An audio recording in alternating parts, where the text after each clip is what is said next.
he'd spent so much time showing me Manhattan. I feel so grateful. And so, like, I'm his friend, and he showed me Manhattan, so I really want to show him Idaho. So he agrees to come out and meet me. We've wrapped the film, I think, in August, and so he agrees because he's, finished editing or he's kind of got a break to come out in October. Not the best time to come out to Idaho, by the way. But anyway, so he agrees to fly out, and he flies out on a private jet in October. My father and I greet him at the little tiny airport in Haley, Idaho. And he gets out and he goes, I feel like I've just landed on the moon, because he's gone over craters of the moon, and it's like it's kind of dingy in the fall. It's not glorious and green or whatever, and the mountains don't look so fabulous. So I'm like, oh yeah, well, whatever. And so we get him in the car, and then we take him home, and immediately my father decides, let's all go for a walk. And so we take Woody for a walk, which really is a bushwhacking hike on no trail up the sagebrush hill into the mountains. And, and anybody that knows Woody, okay, so I've said that he's maybe not as neurotic as we know, but he's definitely not nature boy. So he's hiking up the sagebrush, no trail. And even I'm looking at my dad like, why no trail? And I think in retrospect, my dad's kind of trying to show, okay, Woody, this is my daughter. Don't mess around.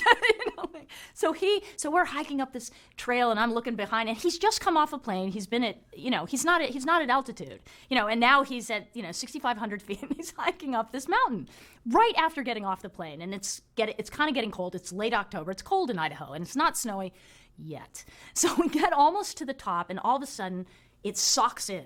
It's a whiteout. Complete whiteout. My father's at the top of the hill, the hill, so-called hill, which is really a mountain, and he's whistling, and the dog is going back and forth, and I'm kind of running back to Woody. Are you okay? Can you handle it? And he's saying, yeah. And he's breathing really hard. Yeah, I can handle it. And I go up to my dad, and I'm like, I don't think he's doing very well, So anyway, we get to the top, and the whiteout happens. It's white.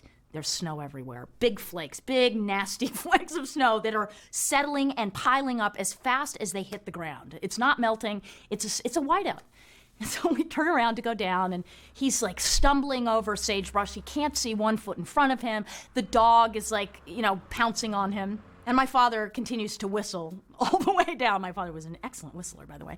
And so we finally get down to the bottom of this mountain in the whiteout, and he's exhausted. He's wet. He's completely drenched. He's wet, either, sweat, wet, whatever, cold.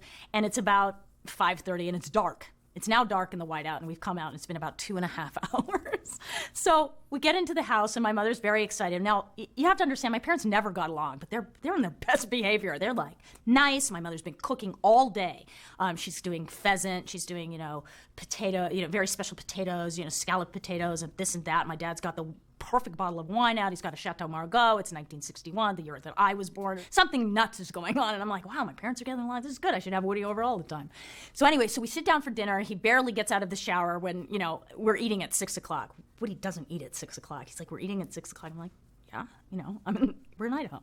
So we sit down for this meal, and my father, as he's cutting into the, did I say, I think it was pheasant, yeah. And he's cutting into it, and he goes, how do you like it? And he's, he takes a bite, and he goes, he's chewing, really good. My mother was an excellent cook. She'd gone to Cordon Bleu in Paris. So, and my father goes, great, I shot it this morning. And Woody, like almost chokes, because in his mind, food comes from, from Gristedes, and it's in a package, and there's plastic all over it, and birds, birds, they're certainly not living in the morning and then being killed and eaten at night. So anyway, he's about to choke on the pheasant, and the wine is really good, and my parents are being beautiful and lovely and kind and asking all kinds of questions. I'm just mesmerized at the fact that my parents even can talk to each other, and they're talking to Woody, and I'm thinking, this is fantastic. So meanwhile, the dinner's over all of 20 minutes later because we're in Idaho.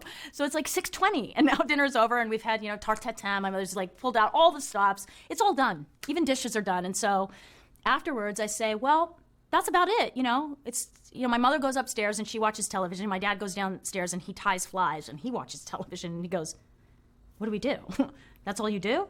I'm like, well, yeah, we can watch TV. I'm so, that's what we do here. He goes, and I go, I know you usually like clubs and stuff, but I don't think I can go because I'm not 21 yet and they won't let me in the bar, but I can take you and drop you off if you really want to go. And he just looks at me like I'm completely crazy, and I kind of think I'm crazy.